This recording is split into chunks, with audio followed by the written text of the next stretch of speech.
Hey everyone, I'm James Danella, and welcome to The Marketing Perspective. This is a show where we give you a little bit about education, a little information, a little bit about life, lots of stories to reiterate what we're talking about, and it's all from a marketing perspective. Sometimes it'll just be you and I, and most times we'll have at least one guest on based on the topic. Okay, so we've been talking about internal culture, and I want to bring on my special guest today, Eric Dunavant, who we have been having so much fun together in each of our conversations. And I was on his podcast a while ago, which is how we met. And then we've been talking, and I'm just professionally enamored with this man. So I'm kind of looking forward to today.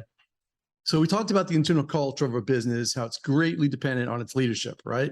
Well, for me personally, I like to go to the Bible, and I use guidelines in there of dealing with certain employee conflict, all kinds of issues that happen, whether it's HR, legal. There's ways to deal with it with a little bit more grace and integrity than a lot of people do in business today. But that's me, and that's my choice. What I'd like to see if we can get back to, and I know it's taking steps backwards, everybody don't get scared, is what if people, whatever their faith was, whatever religion that they follow, that they brought it back into the culture of their brand and their business. By doing that, you're bringing back the core principles that every religion has. Well, most religions have, like love, grace, integrity, etc., that kind of thing. Yet as a culture, in my opinion, we've gone so far in the wrong direction because we can't openly express aspects of our faith, the core values. And some people, they try to live it and walk the walk, and they don't talk about it. But I know that you think like me in the mindset that we see in business today. It isn't what it was 20, 30, 40 years ago. And religion has been taken away from it. I believe it's ultimately hurting us and moving us in the wrong direction. At the end of the day, from a marketing perspective, what I look at is the internal culture. Here, we're spending millions of dollars outside the walls, but inside the walls, we're doing something totally different, which means we're lying. And it doesn't resonate very well to the consumer. So how do we get back to having that culture be consistent so that when the consumer walks through the door, they can see who you are. They see the heart of your brand. Whether you're B2B or B2C, it doesn't even matter. It's just something that I think is very important today. And it's something that we deal with every client that we work with. So I'm bringing on my special guest, Eric Dunavant. He is, by definition, a mindset disruption strategist.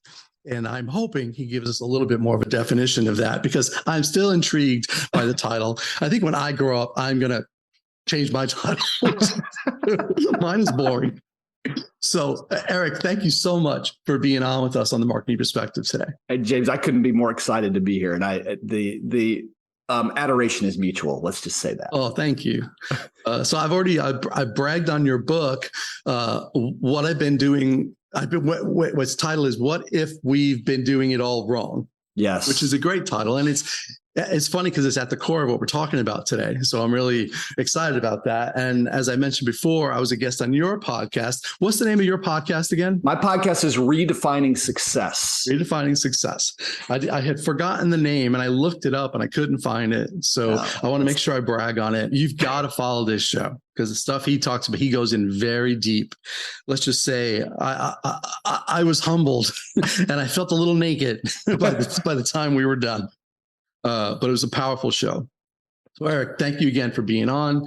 I want to start today because what I've been talking about in the first segment is internal culture in business. Yeah. And I know you have an opinion on this. I do. And we talked about how everybody thinks teachers are the biggest influences in a person's life, and they are. I mean, people remember who's your favorite teacher, who is your worst teacher. We all go through that. What if, I'm going to challenge businesses, what if it's the business owner that becomes an influencer on that young adult who's now in the workforce and out of school and is becoming the next generation of leaders and, free thinkers in society? What if that business leader becomes that influencer? Yeah, I think they should. I think they should own that. I mean, this was something that, part of my mindset disruption is about trying to change the way you think. The entire idea is you're stuck in a lane of thinking, and I want to just disrupt it because it'll actually change your outcomes. But when you talk about this, I think the big deal for most business owners is we're so busy compartmentalizing our life. Like we've got different areas we want to compartmentalize: our faith, our fitness, our health, our family, our business. Everything's compartmentalized. And when you do that, you miss the opportunity to see what it's like to truly connect to people that work with you. You miss the even, I would say, the responsibility that's been laid on you, whether you want it or not. We have a responsibility to the people that come to work with us to actually be a blessing to them. Yeah, I totally agree. And I feel we are going to be off and running very quickly here. So I want to back up. Let's start by giving the listeners an overview of who you are, please. Yeah. So my name is Eric L. Dunavant. I am a Christ follower. I've been married to my wife, Angel, for 25 years. I have 3 children: Clayton, who's 21, Austin, who's 18, Grayson, who is 16. And I run a coaching service on mindset disruption strategy, and also a multifamily office in the Louisiana area, where we've lived for about going on almost 20 years now. And I'm passionate about disrupting the way that people think, because what I've found is when you start that disruption process, it changes outcomes. And most really, really short answer is most people are climbing a ladder that's leaning against the wrong wall. And I hope that I can help them realize it before they get to the top, to find out that, oops, this wasn't it. I'm going off book here. I want to ask you a quick personal question, because I have a feeling I know the answer. I'm going to put you on the spot. And if you make me cut it, I'll cut it. When you woke up, tell me your process before you even got to be on air with me today. What did you do this morning? Yeah. So I was up at about 4:30. 4:30 to 5 is about my time to get to the gym. I plugged in my headphones. I was listening to scripture. I got to the gym and I did a little weight workout this morning, and a little bit of cardio. I've got a routine of what I listen to in scripture. And then I've also got some affirmations and other things that I've recorded, goals and things like that. I listen to all of that. I'm not a music or podcast guy. What I'm trying to plug into is truth and things that are spoke over me. The other thing that I found in that time, and that reason that time is so rich, is that's like my thinking time. That's my me time. That's my, get really clear and connected. And then I went home, had some time with my wife this morning where we prayed together. And then I took a shower and did my Bible study. And then I cooked breakfast for my daughter, who started her first day of sophomore year today. We had prayer time around the table, and then I came over here to get ready. And here's what I want to be careful of on that really quick. You asked me that question, James, and here's what I don't know. That's me in flow state. Like that's me living my perfect, really well day. I haven't always done it that way. I've really messed it up along the way. And it was discovering this flow state that brought me to the place of, oh my goodness, I'm like, I disrupted my own mindset, right? I'm so much better when I live this way versus like, if I have a day where I don't do that, like I'm off like the whole day. So I don't want somebody to listen and go, man, this guy's like got it all together. I don't have it all together. I just have found the formula that makes my day work really well. And that's it.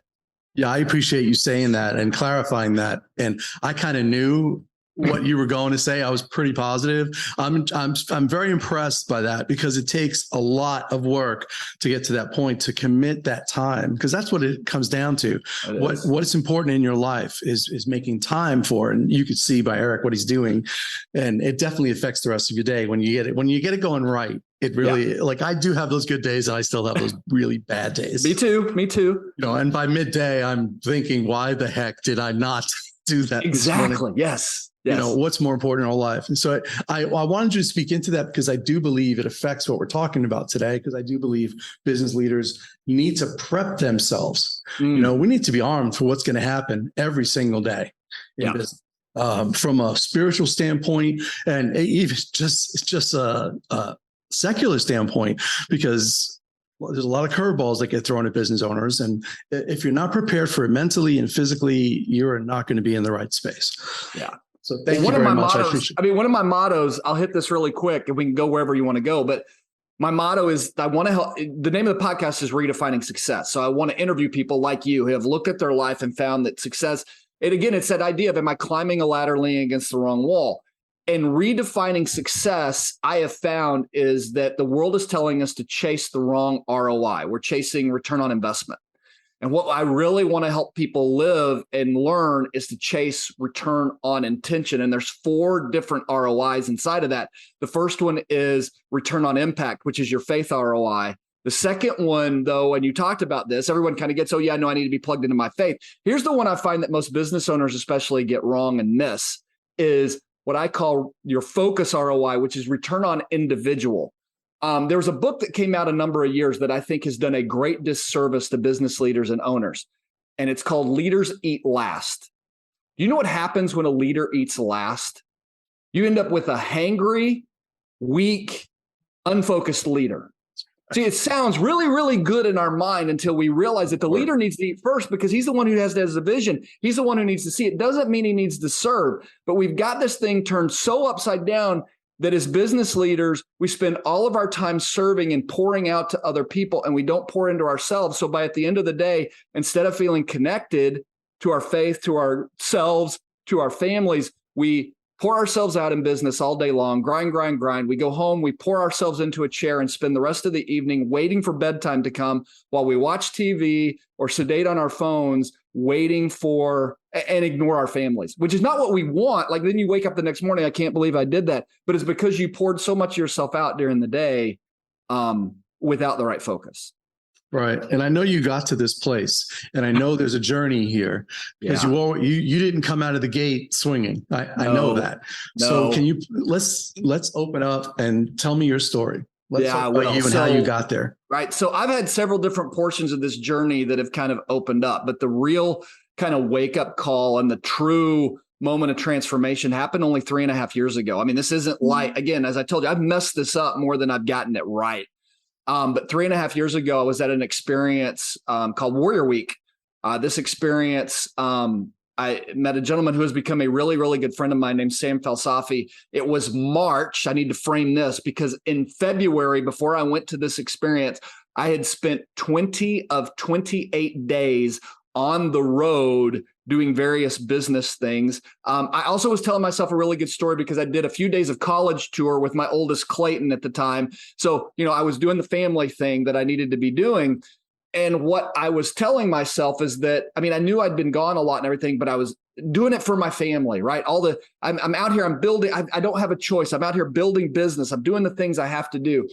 And Sam asked me on the first day of Warrior Week, he looked at me and he said, hey, why do you hate your family? And I was like, I don't hate my family. He's like, no. Why do you hate your family? And so like everyone else, like I'm getting all defensive, right? I like, shut up. I don't know what you don't know what you're talking about. He's like, look, who owns your business? I own the business. Okay. Who sets your travel schedule? I'm feeling exposed. He's like, I've never known a man who spent 20 of 28 days away from his family that didn't hate them, who was in that much control. And it was through that. So that like was my raw exposed, like you ever wanted, like the worst words in the world when you're facing a moment like that is, oh my goodness, he's right. It doesn't mean that I hated them, but my actions were not love. And I had all the right, like I said, I had all the right stories. No, I'm doing this for my family. I love my family. This is right. So I had all the right stories. And he challenged me. And this is really where my life kind of turned around. He said, I want you to go home. And I want you to not go into the office until 10:30 every day. Like, what?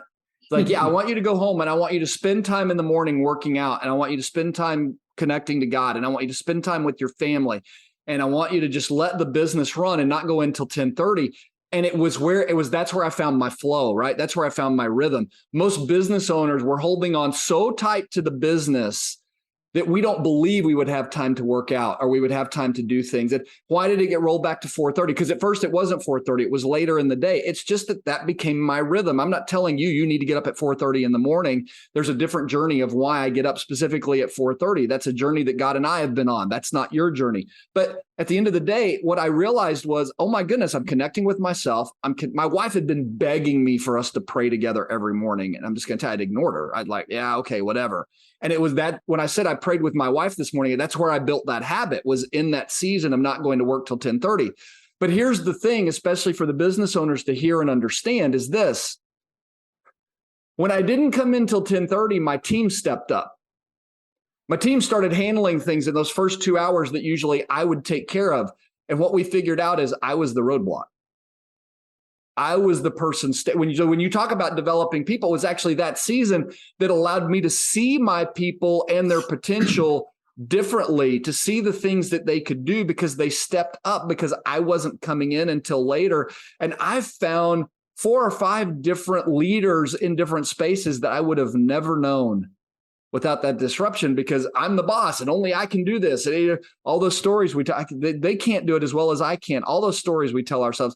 But on the flip side, because of what you're talking about, it also taught me like how to speak into my people better, right? To how to see the potential inside of them. There were 2 things that was happening. I was being transformed, but so were they. And our relationship was changing because now I was seeing them with a different lens of who they could become. I was at a conference once years ago.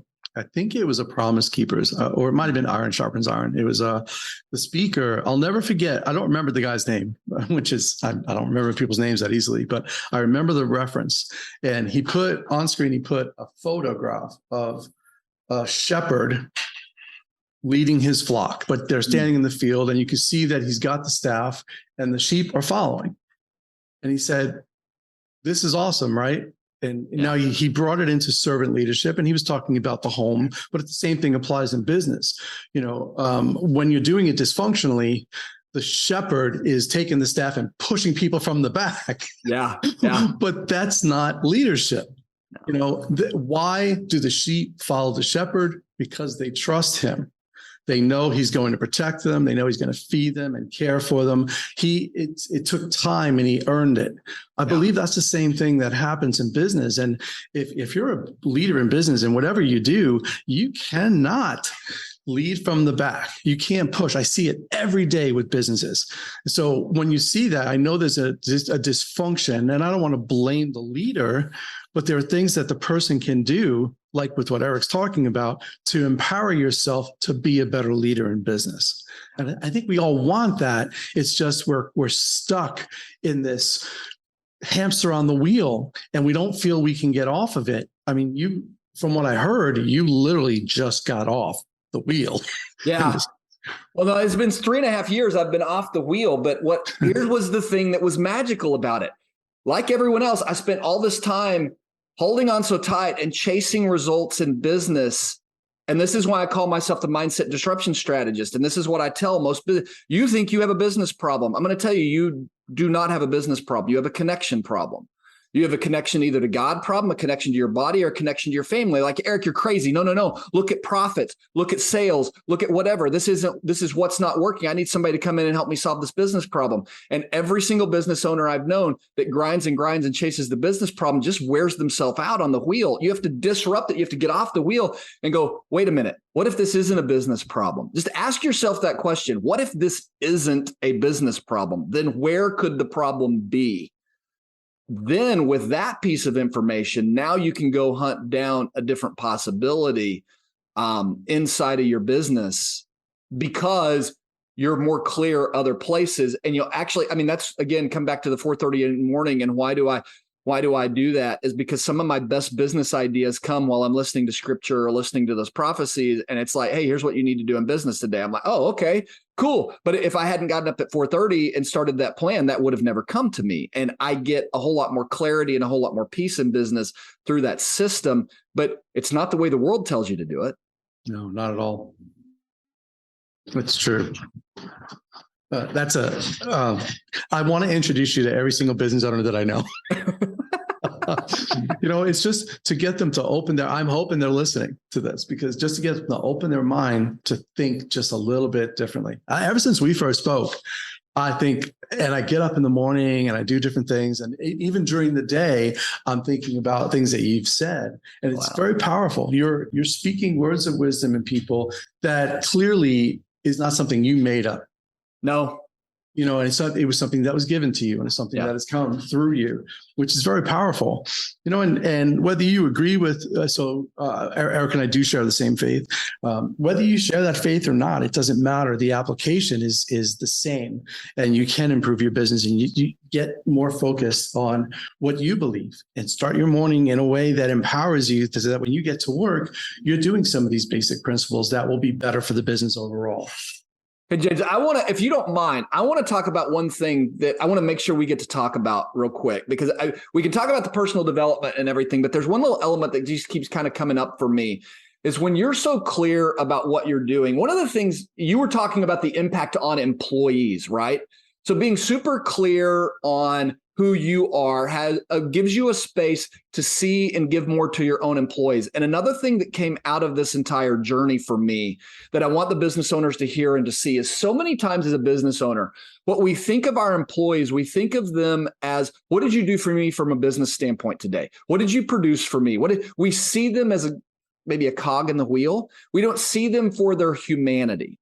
And what we don't recognize, that I'm going to have to tell you, if you keep compartmentalizing your life, this is what will happen. But if you will actually live a life of integration, where you're pulling everything together and you look at your employees almost the same way that you look at your family, but in a different mindset, is they do spend the majority of the time with you. But how do you not know that the man who just came in doesn't have a child at home who's suffering from drug addiction?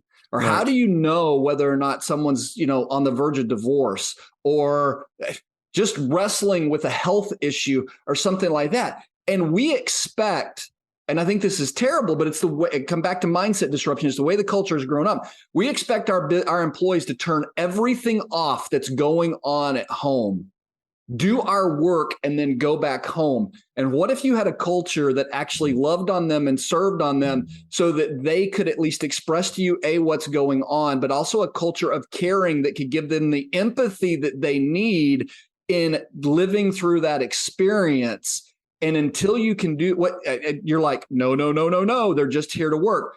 What I found to be true is, in that, you actually get more out of them. Like they love the work more, because it's not just a job. Now it's a family who's caring for them. And that's just one of many different elements that start to happen when you look at this, not compartmentalized, but actually that everything doesn't also just come together for you. It comes together for the employees too. If their health is off, if their connection to God is off, if their family's off, they're not going to produce as much for you. Yeah, many years ago, when we built our business, we always believed in the life of the individual, that they're a part of it, a key part. What I wanted, again, from a business perspective, was always about, I want you to have ownership in what you do. It's yours. So there was no micromanagement, all that kind of stuff. So people were leaning in. But we created a culture where we would get far enough ahead in our industry, like we have like a 3-month cushion kind of a thing, where we can sit back and actually have dialogue. So then we can actually speak into each other's lives and learn about each other. And I believed it was important. So we had pretty good employee retention. There was a phase that we didn't, and it was because all that went away. And I realized that was, when I think back on it, that was the problem. We made them employees and not people, not humans. And this is, now I'm talking about 10 people. You may be listening, you have 500 employees. It's a lot more difficult.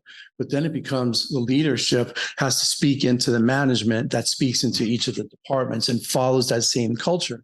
It still comes down to the core leadership casting the vision for that kind of a direction to be able to maintain that kind of culture, no matter how big you get.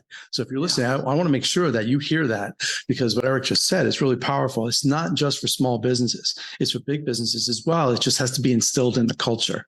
And there are some companies out there that do that. Look at companies like Hobby Lobby. Look, what's the Chick-fil-A, Cracker Barrel also does that. They're really good cultures. People that want to work there. My kid's, he's 16 years old. He actually wants to go work at Cracker Barrel. I'm like, really? I'm like, there's a place that's a lot closer. They're like, why don't you go there? Because that seems like a lot of fun. And I'm like, great, go to Cracker Barrel. Guess that's where I'm going on Saturday mornings now. So anyway, so let me ask you, if you had the magic wand or the crystal ball, and if you could go back and do this all over again, when you first started in business? Like, what would you do differently? Well, so I always have two answers for this, right? Because the first answer is I wouldn't do anything different, because it's the lessons I learned along the way that brought me exactly where I am today, right? So, I mean, that's always like the core go-to answer, because I don't want to, the journey is, I mean, it's been tough and hard at times, but without valleys, you don't get to walk on awesome, beautiful mountains, right? So I do not begrudge the valleys. If I was starting all over, maybe that's a better question. If I was starting all over today, what would I do differently? Is realize that there are two ways to live our lives, right? It's either in abundance or in scarcity. And when you live in scarcity, this scarcity mindset, which is not from God and not what God intended, is all about either fear or greed, and holding on as tight as you can and compartmentalizing everything. And it's like it's like on that hamster wheel. It's so hard. Versus a life of abundance, which is peace, it's prosperity, it's instead of compartmentalization, everything is integrated and understanding all the pieces. That although the rest of the world doesn't act like this or seem to believe this, like, that's a flywheel. Like, it takes a little bit of to figure it out. What's my rhythm? My rhythm is getting up at 4:30. What's your rhythm? You got to, where's the flywheel inside of that? But once the flywheel gets going, it's like, it's not easy, but it's like, man, it should be the way that the rest of the world's living, it should be a whole lot harder than it is. And that, I think, is the thing, is I would start with a mindset that was like, the rest of the world has it wrong. That's all, right? That's why I wrote the book, What If We've Been Doing It All Wrong? And it's why my wife and I have just started a series called Backwardsville. We just wrote a children's book called I Crashed in Backwardsville, about a fast turtle who's living life fast and living in scarcity, who crashes in the town of Backwardsville and meets some slow cheetahs who are living a life of abundance and have the flywheel going, right? And so that's it. I think that's just the difference, is I would give myself permission to live inside of the backwards, of the upside down, of the mindset disruption, and quit caring the way that the world thinks, because the world has it wrong. I still, I was that child that tortoises aren't fast. They're really slow. And I would get parked there, and you'd have to talk me down from the tree, and then, oh, okay, it's just a story. And then, wait, cheetahs? Like, why not the rabbit? What happened to the poor hare? Like, so I actually want to read this book. It's on Amazon. I Crashed in Backwardsville. My wife and I wrote it together. 6-year-old in me has a lot of questions. And I'm sure it's a kid's version of the adult book. It's the same principle and the same story. So we're talking all at 1,000 feet right now. And I want to drill down a little bit. Like, if you're listening today, oh, this is all great. And this is all, I don't want to get up at 4:30 in the morning. He's insane. I am. My wife says I'm insane. Just so my wife doesn't get up at 4:30. You guys just need to know that. She thinks I'm crazy. Well, that gives you that hour. It does. Yeah. By the time breakfast is rolling around, I think that's awesome. I love that. I can't get my daughter out of bed till like 10. Yeah. So getting her up for breakfast is almost impossible. Even on the weekends, like, we're like putting bacon in her face. We're waving the food in her room. She's like, I'm so tired. Just go away. Whatever, teenagers, right? Yeah. So I want to talk a little bit of, you have so many moving parts to your business. Yeah. And one component of it is coaching. Yeah. And this is a question I actually don't know the answer to.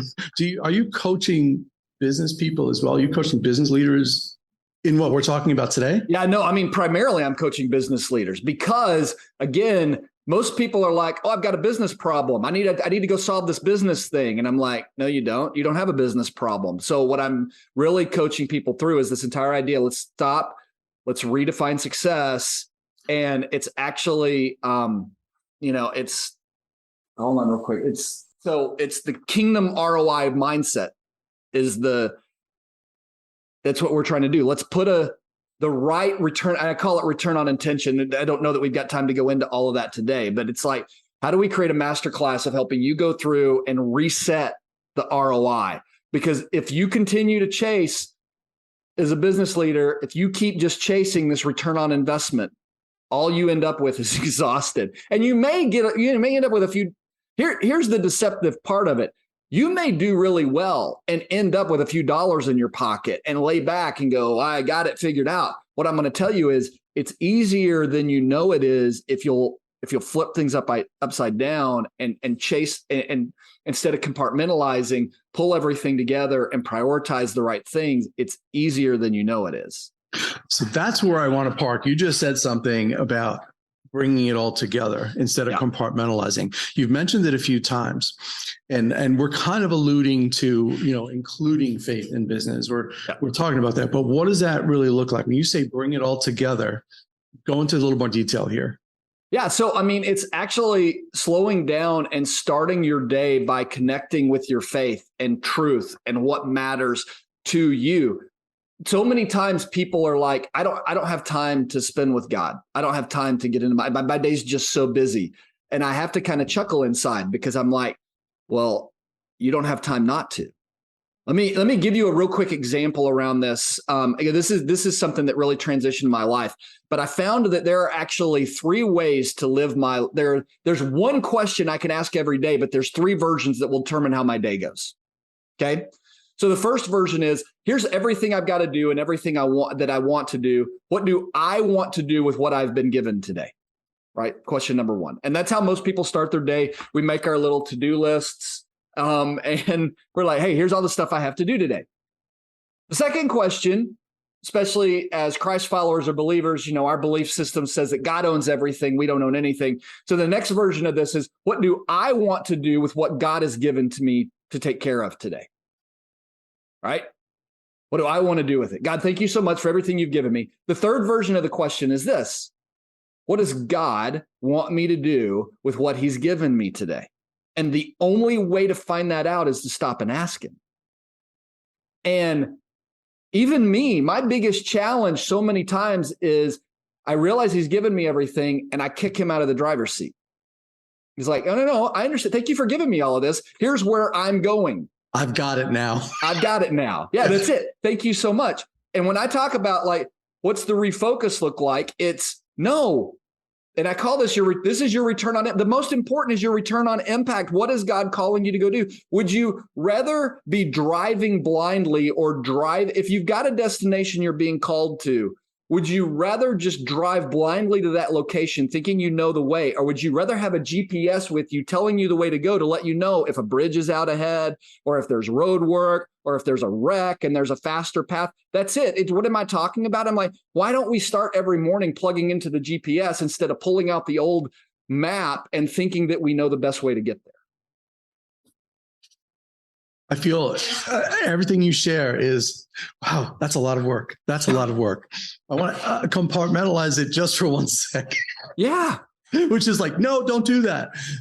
Give me one thing that a business owner can do to affect positive change in their culture today. If they're listening, they literally go to work today. What can they do? What can be a first step for them? You know what? You want to really make a difference in culture and people. And this is a little bit different than what we've been talking about to this point. But if you ask me, what's the number one thing I would do is I would have 2 to 3 people that are kind of direct report under you that are like, you were talking about how big the organization is. I don't care. You don't need more than 4 direct reports. If you've got more than 4, you need to change your organization. That's what I found. But I would take one of those 4 people and I would take them to lunch and I would ask them how they're doing. And the minute they started talking about business, I'd be like, no. I understand how business is going. I want to know how you are doing. Now, here's what you need to know. The first time you take them to lunch, they're going to think that you're crazy. And they're not going to tell you because they're like, it's a setup. Something's going on. You've never done this before. And then I would encourage you to do that on a regular basis, at a minimum once a month. Take them to lunch and ask them how they're doing, or take them to coffee. Again, you don't have to get up at 4:30. Find something that works for you. But find out, get them out of the office and ask them how they're doing, and don't let them talk about work. That right there will change a culture and will change what the product, like, why do I want to know that? Because it's going to change the work you get out of them, because now you don't see them as a cog, you begin to see them as a human being. And when people are seen, they give you more. I like that a lot. So in my mind, I'm thinking I came from corporate world and then ran away kicking and screaming and own my own business. And I'm thinking HR. So I take this person out and I don't want to talk about business. So that means it's personal.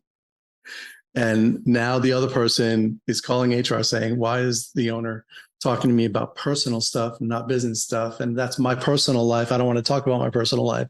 And I feel like I just went to HR prison. But I get where you're going. And what I'm trying to bring up is I know that there are listeners today thinking that they're thinking that they can't be human with their team, that we can't relate to one another. And that's a big mistake, as Eric has been saying. You've heard me talk about it on other shows when it comes down to internal culture. One of the stories I shared this morning was brutal what happened, and if that business owner had done it just a little bit differently, it would have been a very different outcome. So I agree. I'm not disagreeing with what you're saying, Eric. I agree that that's a great idea, but I know that there's people that are saying, oh my gosh, I call HR, I'm going to prison, so tread carefully, right? Correct. I mean, don't push what I'm encouraging, don't push someone. It's the same thing with our teenage kids. I mean, if you've ever had a teenager, you're going to know how this goes. Sometimes you take them to breakfast, like, how's it going? It's good. And they just sit there, right? But if you do it 3 or 4 times, they're like, oh my goodness, this person really cares. And they begin to open up. It's why you can't just do it once, because then once is just a program. 2 or 3 times is actually, oh my goodness, this person cares about me. And what I will tell you, this, everyone knows this. We live in the most connected time we've ever lived, at the time that everyone is the loneliest and feels the most unheard. Very true. Yes. We've never had more friends and no one to connect with. That's right. And we're just trying to create a place for people to feel heard and loved and connected. We're not trying to get don't push them. Don't take them to no, tell me how you are. I need you to tell me. Yeah, no, you go at it, you go forward with it in love, but the more that you do it, you'll actually get to know them better. You'll get to actually see them for who they are. And at least what has happened inside of our business is, because we're seeing them for who they are, we know what the struggles are that are following them into business, so we can help them walk through that, so that when they're at business, they give more inside of business. Yeah, that's great advice. It's a good first step.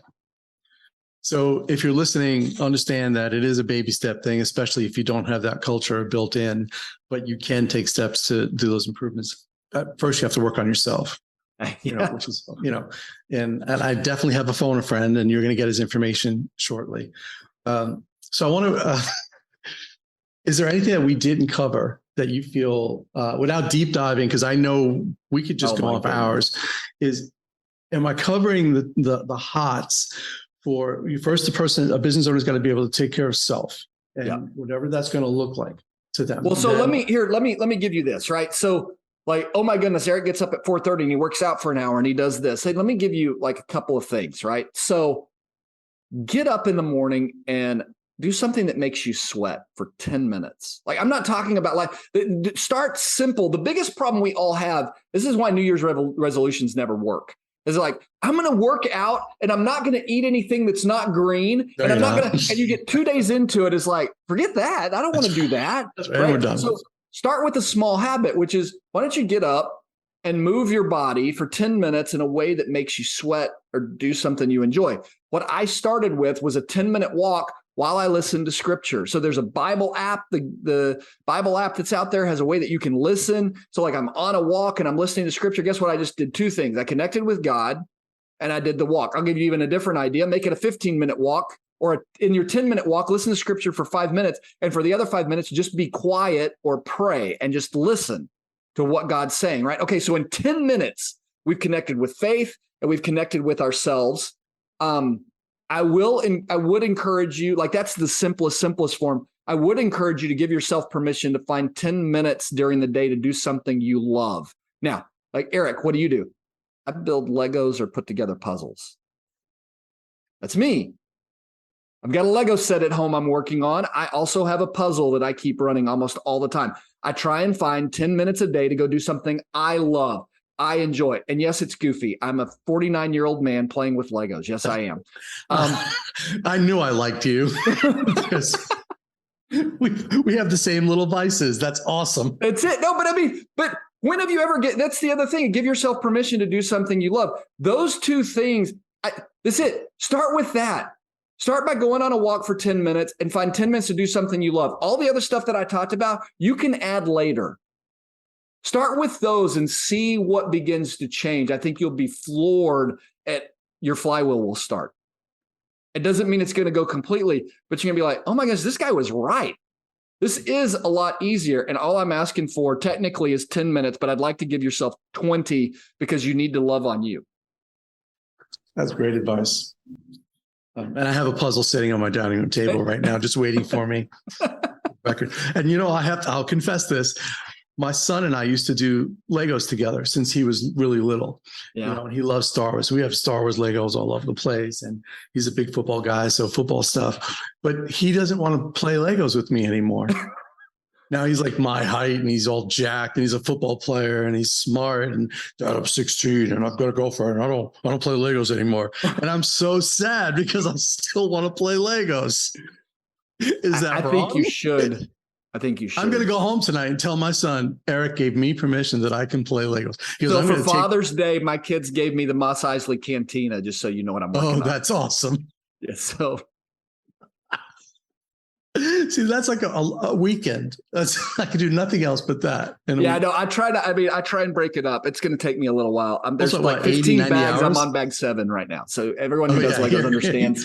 You're going in deep.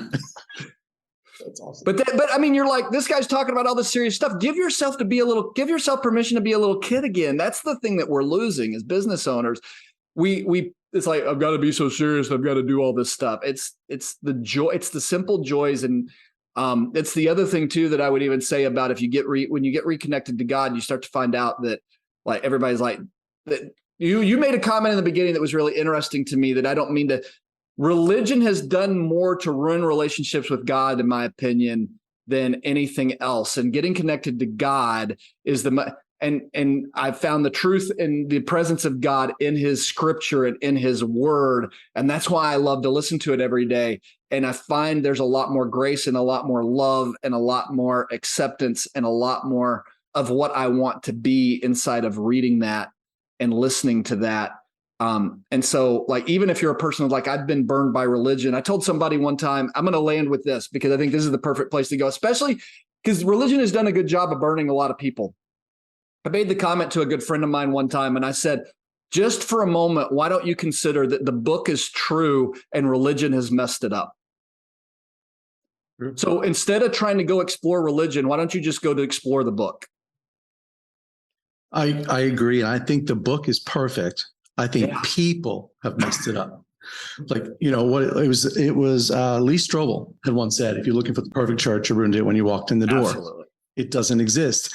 And all the way up to the leadership of the church, and no offense, all y'all listening, but everybody sins. We're all broken. Man is broken. And we all think we know better. And that's when we don't agree with what's in that book. That's a very powerful thing that you said. And I wholeheartedly agree with that. Yeah. So I would encourage you, just listen to scripture. If you're a person who's never done it before, I'd start in Matthew, hear about the life of Jesus, just listen to scripture 10 minutes a day, go on a walk, get quiet for 5, just listen to what God has to say. Again, maybe listen for 5 and then to get quiet and listen while you're on your little walk. And then do something for you. If you did those 2 things, you're going to be amazed at what disrupts your mindset and what changes going forward. Right. I want to share something real fast. I just yesterday, 2 days ago, I was talking to somebody and the gentleman said, you're the kind of person that stands the opposite way in the elevator, aren't you?